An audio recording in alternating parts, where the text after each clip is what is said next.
Overseas this evening, and to the president on that trip to the Middle East, and this evening in Jordan. And while they're facing tough questions over the major worry in that region, Iran, and how far America will go to stop Iran from gaining a nuclear weapon. Israel has said it would take out Iran's nuclear facilities if Iran gets too close. Iran now threatening to fight back. ABC's John Carl traveling with the president, asking the president, is the U.S. ready if Iran acts?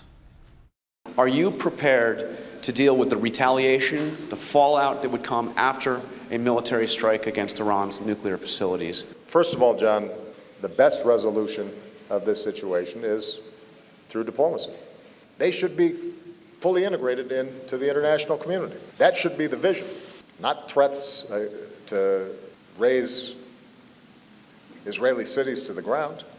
But yes, I will maintain every option that's available to prevent Iran from getting a nuclear weapon, because I think the consequences for the region and for the world would be extraordinarily dangerous.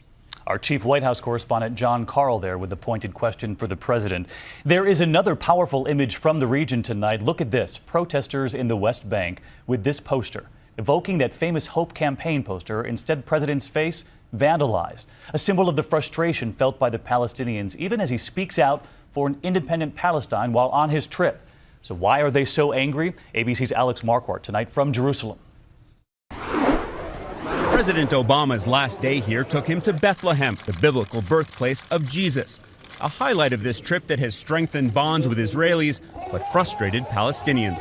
They vented their anger with protests, with those posters, fueled in large part by Obama not condemning Israel's settlements, the building of houses on land long held by Palestinians.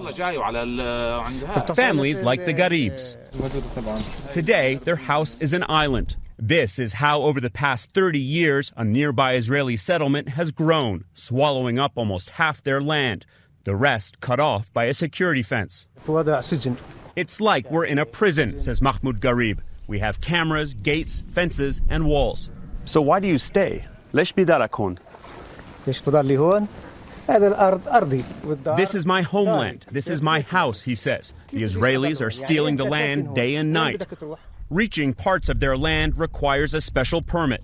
They're just explaining that this whole hillside below the settlement is their land, and it's full of olive trees. And in order to get over there to pick the olives, they need permission from the Israeli military to get through these gates and cross this road. The Israelis see it differently, arguing that Jews were here on this very land thousands of years ago. Do you understand why this family is angry that much of their land was taken?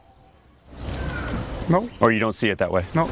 The beauty of these lush green rolling hills is obvious, but a solution here, far from it. Alex Marquardt, ABC News in the West Bank.